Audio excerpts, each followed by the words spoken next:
So Dr. Glenn Davies here for Reversal NZ Lifestyle Medicine Clinic. Today we're going to talk about sleep. So I'm going to review this article here. I know that it's backwards, so you probably can't read the title, but it's published in JAMA, which is the Journal of the American Medical Association, and it was just published in February this year, and it is the effect of sleep extension on objectively assessed energy intake among adults with overweight in real life settings. So we're not going to do this in a medical way, but basically what it was is they took people who weren't sleeping well and were overweight. They did a sleep hygiene intervention and they looked at the outcomes, and basically the outcomes was that when people increased their sleep quality and quantity, the measures suggested that they would lose weight.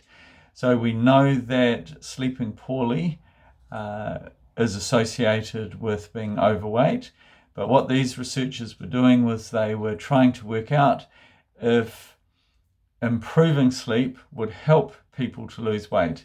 Now, it was only a 2-week trial. They were using a method of assessing energy expenditure, and that implied that they were likely to lose weight. So the point about this was that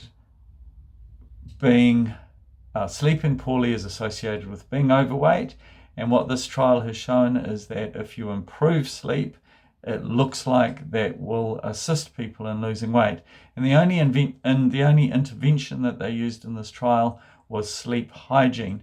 So the simple stuff that we would talk about first in a lifestyle medicine consultation. So let's just have a look at just some of those things. So the first one, avoid napping if you can. Go to sleep at the same time every day. I think that one's quite important. And get up at the same time every day. Get some sunshine in the morning. So what that does is it turns off melatonin production and will turn on cortisol production. Now, if you go to bed and you can't get to sleep within 20 minutes, then just get up and do something boring. Get up and read a book, for example. Now, don't take work or screens to bed. They talk about bed being only for sleep and for intimacy. Avoid alcohol, caffeine, and nicotine. So you'll know how late in the day you can have caffeine before it affects your sleep. So for a lot of people, they have the rule, don't have caffeine after midday. Alcohol will keep a lot of people awake, and interestingly, so will nicotine. Avoid eating a heavy meal soon before you try and go to sleep. So, we talk about reducing the eating window, so trying to have your meal around 6 p.m. would be ideal. Then you're probably having around 3 or 3.5 hours before you go to bed. And the importance about this is that your body focuses on digestion and building, and then it moves into its relaxation phase. Exercise daily, that just kind of makes sense, doesn't it? If you burn up energy, you're not going to be lying in bed fidgety. Prepare for sleep, so have the same bedtime routine, and ideally, if you can, for the last hour, do something that's really relaxing, such as listening to music or reading.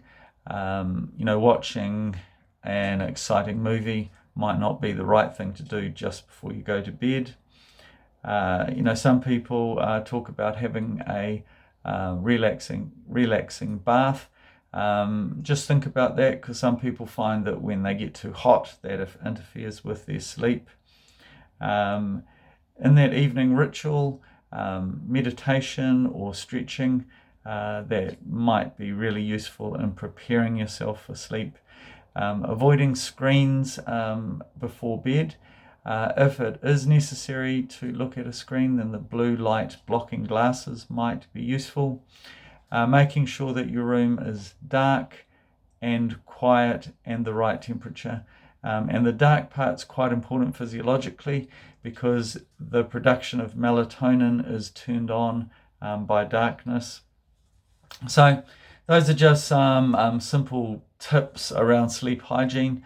There's lots of that on the internet. You might like to look at that. But the main point about this is that in that trial, the only intervention was sleep hygiene. The people in the trial, they increased their sleep duration by 1.2 hours per night, and that resulted in measures that looked like they would lose weight. So if you're someone who's struggling to lose weight, then have a look at sleep.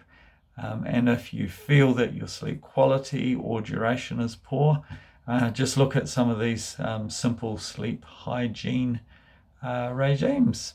Thank you.